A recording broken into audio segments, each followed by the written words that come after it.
Hello dear students, कैसे हैं आप लोग। उम्मीद करता हूं आप सभी लोग ठीक होंगे। फ्रेंड्स, एक बार फिर से आपका स्वागत है हमारे YouTube channel study with GM में। फ्रेंड्स, आप सभी को पता होगा हमारे चैनल के माध्यम से जितने भी वनडे एग्जाम है उसका प्रैक्टिस कराया जाता है, साथ में उनसे संबंधित जो भी नोटिफिकेशन है, जो भी सूचनाएं हैं, आप तक साझा की जाती हैं। फ्रेंड्स, इस समय हम लोग यूपी ट्रिपल सी पेट 2023 का प्रैक्टिस कर रहे हैं। इससे पहले वाले लेक्चर में भी हम लोगों ने सामान्य जागरूकता यानी कि जनरल अवेयरनेस से मोस्ट इंपॉर्टेंट एमसीक्यू को सॉल्व किया था, और हमारा दूसरा लेक्चर है, इसमें भी हम लोग जनरल अवेयरनेस के महत्वपूर्ण एमसीक्यू को सॉल्व करने वाले हैं। फ्रेंड्स, अगर आपको इस पीडीएफ का नोट चाहिए तो हमारा जो टेलीग्राम लिंक है उसको ज्वाइन कर सकते हो। लिंक जो है डिस्क्रिप्शन बॉक्स में दिया गया है। अगर आप हमसे इंस्टाग्राम पे जुड़ना चाहते हो तो हमारा आईडी है मनी तिवारी 123, और अगर आपको कोई डाउट कोई क्वेरी है तो हमारा व्हाट्सएप नंबर है 63077812। इस पे आप व्हाट्सएप मैसेज करके अपनी क्वेरीज को सॉल्व कर सकते हो। तो चलिए फ्रेंड्स, देरी ना करते हुए आज के पहले एमसीक्यू की शुरुआत करते हैं। तो फ्रेंड्स, पहला एमसीक्यू आपको स्क्रीन पे दिख रहा होगा। ये है कि सिंधु घाटी सभ्यता की लिपि कौन सी थी। सिंधु घाटी सभ्यता की लिपि जो है वो कौन सी थी, ये आपको बताना है। ऑप्शन पहला है तमिल, ऑप्शन बी है ब्राह्मी, ऑप्शन सी है अरबी, या फिर आपका ऑप्शन डी है इनमें से कोई नहीं। तो फ्रेंड्स, अगर हम सिंधु घाटी सभ्यता की लिपि की बात करेंगे तो इनमें से तीनों नहीं है, तमिल भी नहीं है, ब्राह्मी अरबी कोई नहीं है। इसका right answer option number D is the right answer जाएगा। लेकिन अगर यहाँ पे बात करेंगे कि सिंधु घाटी सभ्यता की एक्चुअली में लिपि क्या थी, तो इसको हम सिंधु लिपि के नाम से जानते थे। किसके नाम से भाई? सिंधु लिपि के नाम से जानते थे। और इसमें आपका क्या, सरस्वती, ठीक है, सिंधु सरस्वती लिपि आता था। ठीक है, सिंधु सरस्वती लिपि आता था। ठीक, सिंधु सरस्वती लिपि आता था। और क्या आता था भाई? आपका हड़प्पा लिपि आता था। ठीक है, हड़प्पा लिपि आता था। इसको भी आपको यहाँ पे ध्यान में रखना है। ठीक है, तो इस तरह से अगर आपका प्रश्न आए तो इसका कोई आंसर नहीं होगा, यानी कि इनमें से कोई नहीं। और अगर आपका सिंधु लिपि लिखा है, सरस्वती लिपि लिखा है, हड़प्पा लिपि लिखा है, तो आपका आंसर वही चला जाएगा। ठीक, चलिए नेक्स्ट पे आते हैं।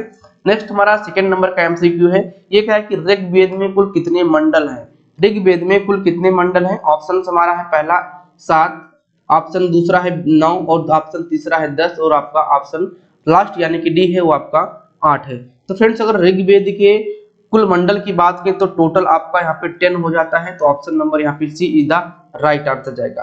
फ्रेंड्स, अगर हम अष्टक की बात करें, ठीक है, यानी कि ऋग्वेद में कुल कितने अष्टक हैं, तो कुल टोटल आपके 8 अष्टक हैं। अगर मैं बात करूं कि कुल कितने मंत्र हैं, तो 10,600 मंत्र है भाई साहब। कितने भाई? 10,600 मंत्र हैं। और अगर यहाँ पे बात करूंगा कि सूक्त कितना है, ठीक है, सूक्त कितना है, तो आपका 1028 सूक्त इसमें शामिल किया गया है। तो ये भी आप थोड़ा सा ध्यान में रखिएगा कि जो अष्टक है 8 है ऋग्वेद में, मंत्र जो है 10,600 है, सूक्त आपका 1028 है। सबसे पुराना वेद है, ये भी ध्यान रखना है। सबसे प्राचीन वेद है, ये आपको ध्यान रखना है। प्राचीन वेद है, ये भी आपको यहाँ पे ध्यान में रखना है। चलिए नेक्स्ट पे आते हैं फ्रेंड्स।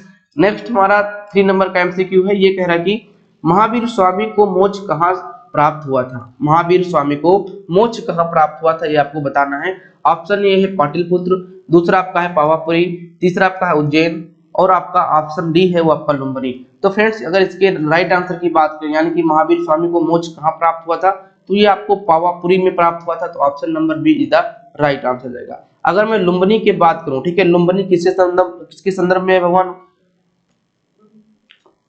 तो फ्रेंड्स, अगर मैं लुम्बिनी की बात करूं तो लुम्बिनी किसके संदर्भ में है, तो भगवान बुद्ध के संदर्भ में। किसके? भगवान बुद्ध के संदर्भ में है। इसको भी आपको ध्यान रखना है, क्योंकि भगवान बुद्ध का जन्म स्थान ही लुम्बिनी है। ठीक है, भगवान बुद्ध का जन्म स्थान क्या है? आपका लुम्बिनी है। इसको भी आपको यहाँ पे ध्यान में रखना है। ठीक है, चलिए आते हैं नेक्स्ट पे। नेक्स्ट हमारा 4 नंबर का एमसीक्यू है। गुप्त शासन में नगर का मुख्य अधिकारी क्या कहलाता था। गुप्त शासन में नगर का मुख्य अधिकारी क्या कहलाता है, ये आपको बताना है। ऑप्शन ए है पुरपाल, ऑप्शन बी है प्रतिहार, ऑप्शन सी है कर्णकीय, ठीक है, कर्णिक, और या फिर ऑप्शन डी है आपका अग्रहिका। ठीक है, तो इसका जो राइट आंसर जाएगा 4 का, वो आपका क्या जाएगा? वो आपका जाएगा purple. Option number A is the right answer जाएगा। क्योंकि गुप्त शासन में जो नगर का मुख्य अधिकारी होता था उसको हम क्या कहते थे? उसको हम पुरपाल कहते थे। Option number A is the right answer जाएगा। ओके, चलिए नेक्स्ट पे आते हैं दोस्तों। नेक्स्ट हमारा 5 नंबर का एमसीक्यू है। ये कह रहा है कि बाबर का जन्म कब हुआ था। बाबर का जन्म कब हुआ था? ऑप्शन ए है 1483, ऑप्शन बी है 1484, ऑप्शन सी है 1482, या फिर ऑप्शन डी है आपका 1485। देखिए यहाँ पे 1400 सभी में लगा हुआ है, यानी कि कुल मिला के आपका ये कंफ्यूजन वाला प्रश्न हो जाता है इस तरह से, क्योंकि आपको इसमें एकदम से एक्चुअल रेट आपको, मतलब कि एक्चुअल जो डेट है उसको आपको लर्न करना होता है। तो अगर मैं बात करूंगा कि इसका जन्म कब हुआ था, तो इसका जन्म आपका 1483 में हुआ था। Option number A is the right answer जाएगा। फ्रेंड्स, अगर मैं इसकी मृत्यु की बात करूं कि बाबर का मृत्यु कब हुआ था, तो बाबर का मृत्यु 1530 ईस्वी में हुआ था। कहाँ पे हुआ था? तो आपके आगरा में हुआ था। ठीक है, 1530 ईस्वी में आगरा में हुआ था। अगर मैं इसके मकबरा की बात करूं, ठीक है, इंपॉर्टेंट बात है भाई, ध्यान रखना। अगर इसके मकबरा की बात किया जाए तो इसका मकबरा कहलाता है बाग ए बाबर। क्या कहलाता है आपका? बाग ए बाबर कहलाता है। और बाग ए बाबर है कहाँ पे, इसको भी आपको ध्यान रखना है। तो ये आपके काबुल में है, यानी कि अफगानिस्तान में है। कहाँ पे भाई? आपका अफगानिस्तान में है, इसको आपको ध्यान में रखना है। ठीक है, कहाँ पे भाई? आपका अफगानिस्तान में। ठीक है, ठीक, ध्यान रखना इसको कि जो मकबरा है बाबर का वो कहाँ पे है? काबुल में है, हमारे इंडिया में नहीं है। और इसका जो जन्म हुआ था 1483 में हुआ था, मृत्यु जो हुआ था 1530 ईस्वी में आगरा में हो गया था। ठीक है, चलिए नेक्स्ट पे आते हैं। नेक्स्ट हमारा 6 नंबर का एमसीक्यू है दोस्तों।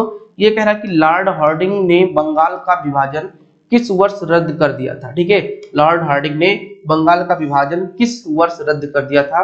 ऑप्शन ए है 1911, ऑप्शन बी है 1913, ऑप्शन सी है 1923 या फिर ऑप्शन डी है 1951। तो फ्रेंड्स इसका जो राइट आंसर जाएगा option number A is the right answer जाएगा, क्योंकि लॉर्ड हार्डिंग ने बंगाल का विभाजन 1911 में रद्द कर दिया था। Option number A is the right answer जाएगा। ठीक है, नेक्स्ट पे आ जाते हैं। नेक्स्ट हमारा 7 नंबर का एमसीक्यू दोस्तों। ये कह रहा है कि भारतीय राष्ट्रीय कांग्रेस की सबसे पहली महिला अध्यक्ष थी। भारतीय राष्ट्रीय कांग्रेस की सबसे पहली महिला अध्यक्ष कौन थी भाई? ऑप्शन ए है विजय लक्ष्मी पंडित, ऑप्शन बी है भीखाजी कामा, ऑप्शन सी है एनी बेसेंट, ऑप्शन डी है सरोजनी नायडू। तो फ्रेंड्स इसका जो राइट आंसर जाएगा 7 का, वो आपका option number C is the right answer जाएगा, क्योंकि जो भारतीय राष्ट्रीय कांग्रेस की सबसे पहली महिला अध्यक्ष थी वो आपकी एनी बेसेंट जी थी। तो option number C is the right answer जाएगा। ओके, चलिए नेक्स्ट पे आते हैं। नेक्स्ट हमारा 8 नंबर का एमसीक्यू है। ये कह रहा है कि भारत में होम रूल लीग किसके द्वारा शुरू किया गया था? भारत में होम रूल लीग किसके द्वारा शुरू किया गया था? ऑप्शन ए है चित्तरंजन दास के साथ में, या फिर आपका ऑप्शन बी है एनी बेसेंट, सी है मोतीलाल नेहरू, या फिर डी है महात्मा गांधी।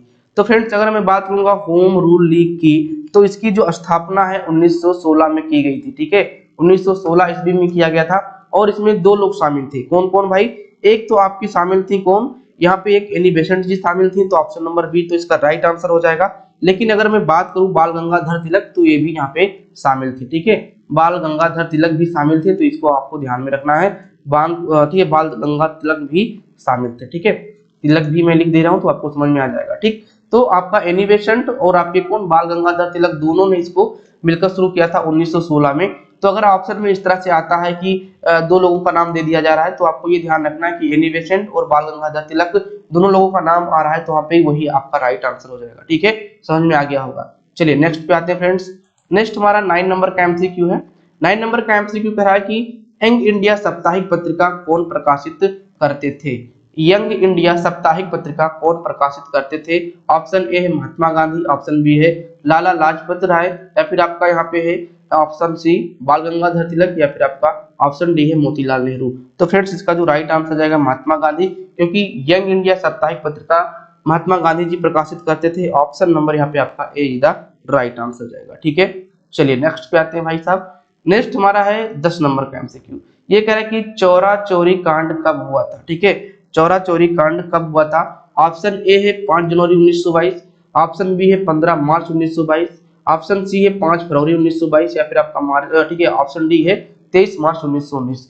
तो फ्रेंड्स अगर मैं बात करूंगा चौरा चोरी कांड के बारे में, तो ये आपका ऑप्शन नंबर क्या जाएगा? Option number see the right answer जाएगा, 5 फरवरी 1922 आपका राइट आंसर जाएगा। अब एक चीज और यहाँ पे ध्यान रखिएगा, अगर यहाँ पे ऑप्शन में आपको 4 फरवरी लिख रहा है, ठीक है, 4 फरवरी 1922 लिख रहा है, ठीक है, मतलब कि 5 यहाँ पे नहीं लिखा है, 4 लिखा हुआ है, तब भी आपका ये राइट आंसर जाएगा, क्योंकि कहीं कहीं पे आपको 4 फरवरी 1922 देखने को मिलेगा और कहीं कहीं पे आपको 5 फरवरी 1922 देखने को मिलेगा। तो ये थोड़ा सा जो डाउट है इसको क्लियर रखना कि भाई 4 भी रहेगा तो भी हमारा राइट आंसर हो जाएगा। ठीक, नेक्स्ट पे आते हैं। नेक्स्ट 11 नंबर का एमसीक्यू है। ये कह रहा है कि कौन सा राजस्थान का मरुस्थलीय जिला नहीं है? निम्न में से कौन सा जो राज्य है, सॉरी, निम्न में से कौन सा जिला है जो कि राजस्थान का मरुस्थलीय इलाका नहीं है, ये आपको बताना है। ऑप्शन ए कोटा है, बी है बाड़मेर आपका, ठीक है, सी है जैसलमेर, और आपका जो डी है चूरू। तो इसके जो अगर राइट आंसर की बात करेंगे तो ऑप्शन नंबर ए इधर राइट आंसर जाएगा, क्योंकि कोटा जो है वो मरुस्थलीय जिला नहीं है। Option number A is the right answer जाएगा। ओके भाई, चलिए नेक्स्ट पे आते हैं। नेक्स्ट हमारा यहाँ पे 12 नंबर का एमसीक्यू है, और ये क्या कह रहा है? ये कह रहा है कि भारत के किस राज्य में सबरीमाला स्थित है? भारत के किस राज्य में सबरीमाला स्थित है? आंध्र प्रदेश में है, या फिर तमिलनाडु में, या गुजरात, या फिर आपका केरल? तो फ्रेंड्स अगर मैं सबरीमाला की बात करूंगा तो option number D is the right, यानी कि केरल में स्थित है। अगर मैं सबरीमाला की बात करूंगा तो ये एक प्रकार का क्या है भाई, मंदिर है, सबसे बात है ये है, और ये समर्पित किसको है? ठीक है, तो ये आपके भगवान अय्यप्पन, ठीक है, भगवान अय्यप्पन, ठीक है, अय्यप्पन, ठीक है, ध्यान से लिख दें अच्छे से भाई, अय्यप्पन, ठीक है, अय्यप्पन को समर्पित है, ठीक है, अय्यप्पन को समर्पित है, ये आपको ध्यान में रखना है, ठीक है, अय्यप्पन को समर्पित है, ये आपको यहाँ पे ध्यान में रखना है, ठीक है। कहाँ पे स्थित है? तो आपके केरल में स्थित है। ओके, चलिए नेक्स्ट पे आते हैं। नेक्स्ट हमारा 13 नंबर का एमसीक्यू, भूमध्य रेखा के निकट किस तरह के वन पाए जाते हैं? भूमध्य रेखा के निकट किस तरह के वन पाए जाते हैं? ऑप्शन ए है पतझड़ी वन, बी है शंकुधानी वन, सी है घास स्थल, और डी है आपका उष्णकटिबंधीय वन। तो इसका जो राइट आंसर जाएगा फ्रेंड्स वो आपका ऑप्शन नंबर डी, उष्णकटिबंधीय वन आपके भूमध्य रेखा के निकट में पाए जाते हैं, ठीक है। चलिए नेक्स्ट पे आ जाते हैं। नेक्स्ट हमारा 14 नंबर का एमसीक्यू है, ये कह रहा है कि राजस्थान में किस नदी से इंदिरा गांधी नहर को निकाला गया है? राजस्थान में किस नदी से इंदिरा गांधी नहर को निकाला गया है? ऑप्शन ये है रावी, बी है ब्यास, सी है सतलज, और आपका डी है चिनाब। तो फ्रेंड्स इसका जो राइट आंसर जाएगा वो आपका क्या जाएगा? सी इज द राइट आंसर जाएगा, Sutlej is the right answer जाएगा, क्योंकि राजस्थान में इंदिरा गांधी जो नहर है वो आपके सतलज से निकाला गया है। फ्रेंड्स अगर यहाँ पे मैं बात करूंगा रावी की, ठीक है, रावी नदी की, तो यहाँ पे कौन सा बांध आपको होता है? तो यहाँ पे आपका चमेरा बांध, ठीक है, क्या आपका चमेरा बांध भाई यहाँ से निकलता है, तो इसको आपको ध्यान में रखना है। और चमेरा बांध अगर बात करें तो आपका ये कहाँ पे है? हिमाचल प्रदेश, ठीक है, हिमाचल प्रदेश, ठीक है, हिमाचल प्रदेश, ये आपको ध्यान में रखना है, ठीक है। और अगर यहाँ पे बात करेंगे चिनाव पे, तो एक इंपॉर्टेंट ये है कौन सा? दुलहस्ती, ठीक है, दुलहस्ती बांध, इसको ध्यान रखना, दुलहस्ती बांध, ठीक है, दुलहस्ती बांध ये आपके चिनाव नदी पे है, ठीक है, इसको आपको ध्यान में रखना है, ठीक है। दुलहस्ती बांध ये आपका जम्मू कश्मीर पे हो जाता है, ठीक है, जम्मू एंड कश्मीर में हो जाता है, ये आपको ध्यान में रख के चलना है, ठीक है। तो ऑप्शन नंबर इसका जो राइट आंसर जाएगा ऑप्शन नंबर सी, क्योंकि जो इंदिरा गांधी नहर है वो आपका सतलज से निकल रही है और आपका ये राजस्थान में है, ठीक है। चलिए नेक्स्ट पे आते हैं। नेक्स्ट हमारा 15 नंबर का एमसीक्यू है, ये कह रहा है कि दक्षिणी भारत की सबसे ऊंची चोटी कौन सी है? दक्षिणी भारत की सबसे ऊंची चोटी कौन सी है? ठीक है, दोद बेता, या फिर आपका एनीमुदी, या फिर आपका महेंद्रगिरी, या फिर आपका मुआ शिखर। तो फ्रेंड्स इसका जो राइट आंसर जाएगा option number B is the right answer जाएगा, यानी कि अनेमुदी इसका क्या है? सबसे ऊंची चोटी है, दक्षिणी भारत की सबसे ऊंची चोटी अनेमुदी है, इसको आपको अपने दिमाग में बैठा लेना है। चलिए नेक्स्ट पे आते हैं। नेक्स्ट हमारा 16 नंबर का एमसीक्यू है, ये कह रहा है कि कौन सा बैंक कृषि और ग्रामीण वित्तीय प्रबंधन संभालता है? यानी कि बैंक जो है, कौन सा बैंक जो कि कृषि और ग्रामीण वित्तीय प्रबंधन को ये संभाल रहा है, ये आपको बताना ये कौन सा बैंक है? आईडीबीआई बैंक, या फिर आईएफसी बैंक, आरबीआई, या फिर आपका नाबार्ड। तो फ्रेंड्स इसका राइट आंसर आपका जाएगा option number D is the right answer. NABARD की जो स्थापना है, ठीक है, नाबार्ड की जो स्थापना वो कब हुई थी? आपका 12 जुलाई 1982 में हुआ था। कि कब हुआ था भाई? 12 जुलाई 1982 में हुआ था। इसको भी आपको थोड़ा सा ध्यान में रख के चलना है, ठीक है। चलिए नेक्स्ट पे आते हैं।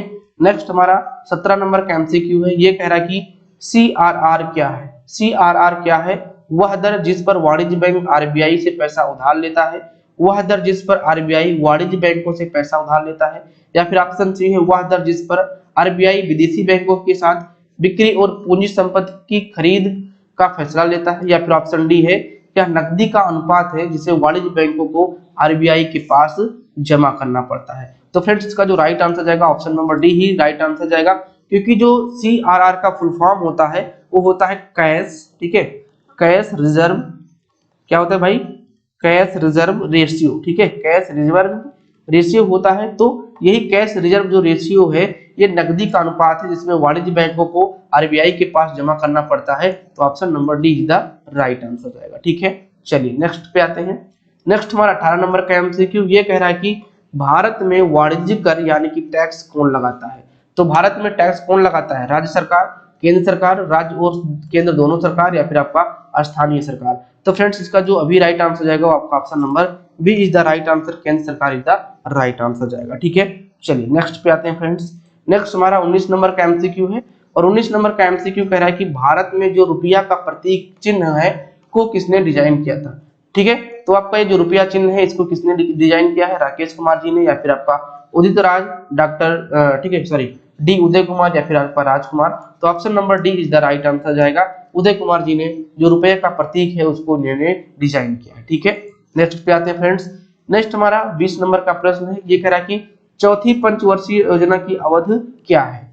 चौथी पंचवर्षीय योजना की अवधि क्या है, ये आपका पूछा गया है। ऑप्शन ये है अप्रैल 1969 से लेकर मार्च 1974 तक, या फिर आपका ऑप्शन बी है मार्च 1974 से मार्च 1979 तक। ऑप्शन सी है मार्च 1967 से लेकर मार्च 1972 तक, या फिर आपको मार्च 1980 से लेकर मार्च 1982 तक। तो फ्रेंड्स अगर मैं चौथे पंचवर्षीय योजना की बात करूंगा तो option number A is the right answer हो जाएगा, क्योंकि अप्रैल 1969 से लेकर 1974 तक अवधि इसकी मानी गई है, ये आपकी अवधि रखी गई थी। तो option number A is the right answer हो जाएगा। ठीक है, चलिए नेक्स्ट पे आते हैं। नेक्स्ट हमारा 21 नंबर का एमसीक्यू है फ्रेंड्स। ये कह रहा है कि भारत संविधान के किस भाग को उसकी आत्मा की संज्ञा दी गई है, यानी कि भारत का जो संविधान है उसमें कौन सा भाग है जिसको उसका आत्मा कहा जाता है, ये आपको बताना है। ठीक है, ऑप्शन ये है प्रस्तावना, कोशित अधिकार, या फिर आपका नागरिकता, या फिर आपका मौलिक अधिकार, या सॉरी मौलिक कर्तव्य। तो फ्रेंड्स इसका जो राइट आंसर जाएगा ये आपका क्या जाएगा, प्रस्तावना। Option number A is the right answer जाएगा। मौलिक कर्तव्य कहाँ से लिया गया है, यानी कि जो विदेशी स्रोत है वो कहाँ से लिया गया है, तो आपके अमेरिका से लिया गया है। इसको आपको ध्यान में रखना है। कहाँ से लिया गया भाई, आपका अमेरिका से लिया गया है। नीति निर्देशक तत्व जो सिद्धांत है, नीति निर्देशक जो तत्व है, ठीक है, नीति निदेशक जो आपके तत्व हैं ये आपके कहाँ से लिए गए हैं, तो आपके ये आयरलैंड से लिए गए हैं। कहाँ से भाई, आपके आयरलैंड से लिए गए हैं। ये दोनों इंपॉर्टेंट प्रश्न कई बार आपका पूछा गया है आपके यूपीट्रिपलएससी के द्वारा। ठीक है, इसको आपको थोड़ा सा ध्यान पे रखना है। और आत्मा की संज्ञा किसे दी गई है, तो प्रस्तावना को आत्मा की संज्ञा दी गई है। ये भी आपका एक इंपॉर्टेंट पॉइंट है। ठीक, चलिए नेक्स्ट पे आ जाते हैं दोस्तों। नेक्स्ट हमारा आपका है 22 नंबर का एमसीक्यू। ये कह रहा है कि किस अनुच्छेद के द्वारा 6 से 14 वर्ष तक के बच्चों के लिए शिक्षा का अधिकार मूल अधिकार माना गया है। ऑप्शन ए है अनुच्छेद 20, अनुच्छेद 21, अनुच्छेद 21 या फिर आपका अनुच्छेद 22। एक बार एमसीक्यू फिर से पढ़ते हैं। किस अनुच्छेद के द्वारा 6 से 14 वर्ष तक के बच्चों के लिए शिक्षा का अधिकार जो है वो आपका मूल अधिकार में शामिल किया गया है। तो फ्रेंड्स ये option number C is the right answer जाएगा, क्योंकि अनुच्छेद 21 में आपका अनुच्छेद 21 ए में आपका ये मूल अधिकार के रूप में माना गया है। तो option number C is the right answer जाएगा। ठीक है, चलिए नेक्स्ट पे आते हैं। नेक्स्ट हमारा 23 नंबर का एमसीक्यू है। ये कह रहा है कि राष्ट्रपति पद के चुनाव के लिए कौन सी विधि अपनाई जाती है। राष्ट्रपति पद के चुनाव के लिए कौन सी विधि अपनाई जाती है आपको बताना है। ऑप्शन ये है अनुपातिक प्रतिनिधित्व, या फिर आपका एकल समरकणीय, या फिर आपका अप्रत्यक्ष मतदान, या फिर आपका ये सभी। तो फ्रेंड्स इसमें ये तीनों अपनाए जाते हैं। तो option number D is the right answer जाएगा। ठीक है, चलिए नेक्स्ट पे आते हैं। नेक्स्ट हमारा 24 नंबर का एमसीक्यू है। ये कह रहा है फ्रेंड्स की मंत्रिपरिषद सामूहिक रूप से किसके प्रति उत्तरदायी है। ठीक है, जो मंत्रिपरिषद है वो सामूहिक रूप से किसके प्रति उत्तरदायी है ये आपको बताना है। ऑप्शन ए है लोकसभा, ऑप्शन बी है राष्ट्रपति, सी है राज्यसभा, और ऑप्शन डी है यहाँ पे प्रधानमंत्री। तो फ्रेंड्स इसका जो राइट आंसर जाएगा वो आपका लोकसभा जाएगा। Option number A is the right answer जाएगा। ओके, चलिए नेक्स्ट पे आते हैं। नेक्स्ट हमारा 25 नंबर का एमसीक्यू है। ये कह रहा है कि स्वतंत्र भारत के पहले भारतीय गवर्नर जनरल कौन थे। तो एक तरह से कह सकते हैं इंपॉर्टेंट प्रश्न है और इसका आंसर सभी को आना चाहिए कि स्वतंत्र भारत के पहले भारतीय गवर्नर जनरल कौन थे। तो ऑप्शन ये है आपका चक्रवर्ती राजगोपालाचारी जी, यही आपका राइट आंसर हो जाएगा। इसमें ज्यादा दिमाग लगाने की जरूरत नहीं है। ठीक है, चलिए नेक्स्ट पे आते हैं। नेक्स्ट हमारा 26 नंबर का एमसीक्यू है। ये कह रहा है कि कोशिका का शक्ति गृह यानी कि पावर हाउस कहाँ पर है, यानी कि जो शक्ति गृह है या फिर कोशिका का जो पावर हाउस है वो कहाँ पे स्थित होता है, कौन सा सेल ऑर्गेनल्स होता है, ठीक है, कौन सा कोशिकांग होता है, कौन सा कोशिकांग होता है ये आपको बताना है। तो ऑप्शन ये है माइटोकॉन्ड्रिया, फिर दूसरा है लाइसोसोम, सी है आपका राइबोसोम, कोशिका द्रव। तो फ्रेंड्स अगर मैं कोशिका गृह यानी शक्ति पावर या फिर पावर हाउस की बात करूं तो option number A is the right answer जाएगा। अगर मैं यहाँ पे बात करूंगा राइबोसोम को क्या कहा जाता है भाई साहब, ठीक है, तो प्रोटीन फैक्ट्री कहा जाता है। क्या कहा जाता है आपका, प्रोटीन फैक्ट्री कहा जाता है किसको, ठीक है, यहाँ पे लिखता हूं नहीं तो फिर आपको कंफ्यूजन होगा। ठीक है, प्रोटीन फैक्ट्री किसको कहा जाता है भाई साहब, तो देख लो राइबोसोम को प्रोटीन फैक्ट्री कहा जाता है। ठीक है, राइबोसोम को क्या कहा जाता है, प्रोटीन फैक्ट्री कहा जाता है। इसको आपको ध्यान में रखना है। ठीक है, प्रोटीन फैक्ट्री किसको, राइबोसोम को कहा जाता है। डाइजेस्टिव सेल आपको लाइसोसोम को कहा जाता है। ठीक है, डाइजेस्टिव सेल या फिर कह सकते हो डाइजेस्टिव सेल ऑर्गेनल्स आपको किसको कहते हैं, लाइसोसोम को कहते हैं, क्योंकि एज ये फाइगोसाइटोसिस काम करता है, ठीक है। और आपका जो पावर हाउस है क्या किसको कहा जाता है, आपके माइटोकॉन्ड्रिया को कहा जाता है। माइटोकॉन्ड्रिया की जो खोज है भाई साहब, ठीक है, माइटोकॉन्ड्रिया की जो खोज है सी बेंडा के द्वारा किया गया था, ठीक है, सी बेंडा के द्वारा किया गया था। इसको भी आपको ध्यान में रखना है, ठीक है। चलिए अगले पे आते हैं। अगला हमारा 27 नंबर का एमसीक्यू है, निम्नलिखित में से कौन सा जोड़ा सही सुमेलित नहीं है, ठीक है। जो आपका ये जोड़ा दिया गया है इनमें से कौन सा सुमेलित नहीं है, कौन सा सही नहीं है, ये आपको बताना है। तो ऑप्शन ये इधर साइड में दिया गया है राशि और इधर दिया गया आपका मात्रक। चलिए देखते हैं। ऑप्शन ए में प्रतिरोध और इसका मात्रक ओम है।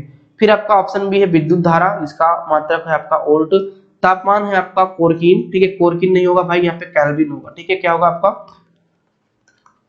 केल्विन होगा, ठीक, इसको आपको ध्यान में रखना है, ठीक। और कार्य का हो जाएगा आपका अर्ग। तो फ्रेंड्स यहाँ पे देखिए, अगर मैं यहाँ पे बात करूंगा किसकी, यहाँ पे अगर मैं बात करूंगा प्रतिरोध की, तो ऑप्शन नंबर ए का जो राइट है वो आपका ओम द राइट हो जाएगा। लेकिन अगर मैं बात करूंगा विद्युत धारा की, तो विद्युत धारा का मतलब वोल्ट नहीं होता है, ठीक है। तो यही आपका सुमेलित नहीं है और ऑप्शन नंबर बी इधर राइट आंसर जाएगा।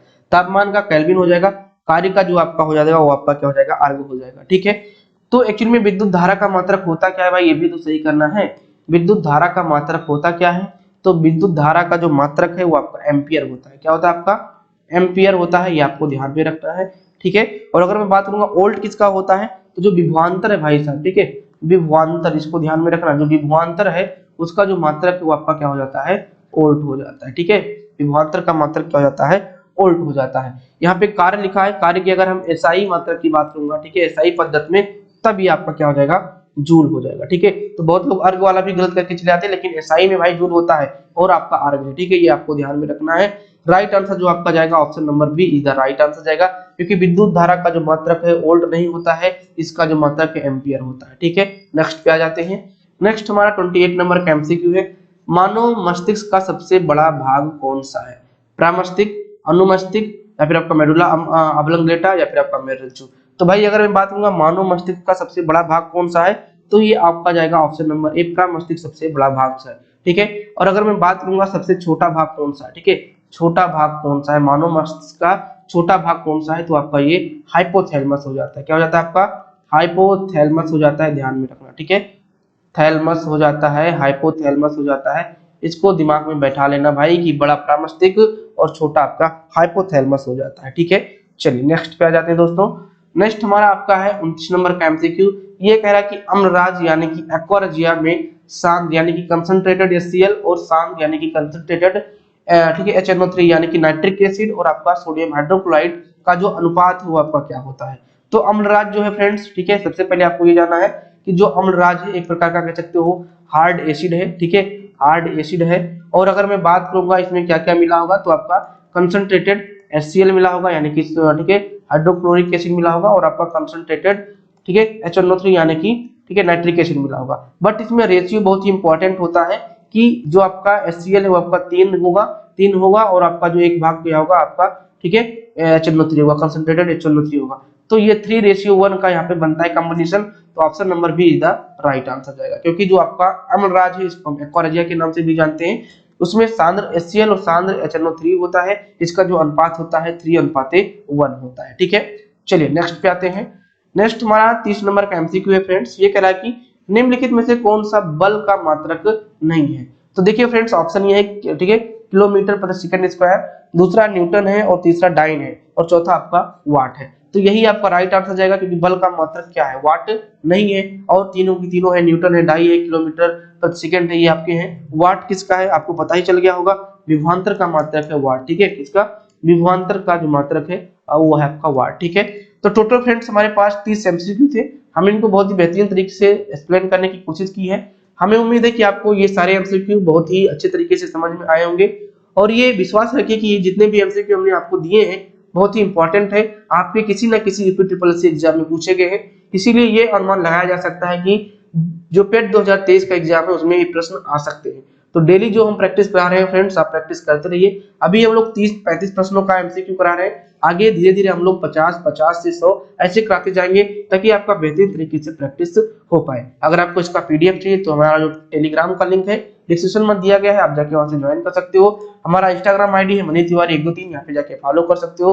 कोई डाउट है, कोई क्वेरी है, हमारा व्हाट्सएप नंबर है 6307718182 इस पे मैसेज करके अपने क्वेरीज को सॉल्व कर सकते हो। तो चलिए फ्रेंड्स, मिलते हैं नेक्स्ट लेक्चर में। तब तक के लिए अपना ख्याल रखिए, स्वस्थ रहिए, मस्त रहिए। Thank you.